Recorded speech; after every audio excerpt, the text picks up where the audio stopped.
Fil-Parlament, id-deputat Robert Cutajar qal li fl-aħħar ġimgħat il-Gvern iddeċieda li jwaqqaf is-servizzi ta' persuna li ħadmet bla nifs għas-settur tant sensittiv tal-fostering John Role.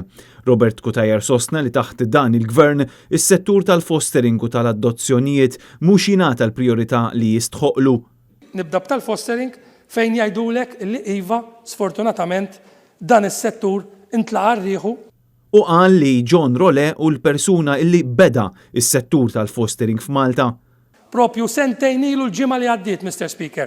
Sentejn ilu ipprova jieħu deċiżjoni illi jgħaddi mill-bib billi b'xi mod ikeċċi jew jagħti wkoll iċaqlaq persuna partikolari, persuna illi sa mill-1998 weldet il-qasam tal-fostering f'pajjiżna.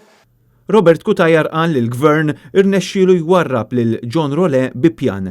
Ta' lider ewlieni fil-qasam tal-appoġġ, fil-qasam tal-fostering, illi raw kif b'xi mod sentejn ilu wara li kienet l-oppożizzjoni, ġenituri u anke social workers, illi għamilna pressjoni, il-Gvern reġġa' lura dik id-deċiżjoni li kienet ittieħdet fil-konfront ta' dan il-persuna illi insellimlu minn hawnhekk issa jirriżulta illi dan il-persuna nhar il-ġimgħa temm ukoll il-ħidma tiegħu.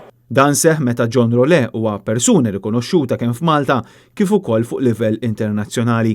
Għandna gvern illi se jkun qed jgħid li se jwaqqaf aġenzija tal-fostering u l-adoptions u l-aħjar nies mhux biss rikonoxxuti f'pajjiżna, illa għaliex dan il-persuna li qed nirreferi għalih huwa board u qed membru fil-board tal-IFCO, l-International Foster Care Organization.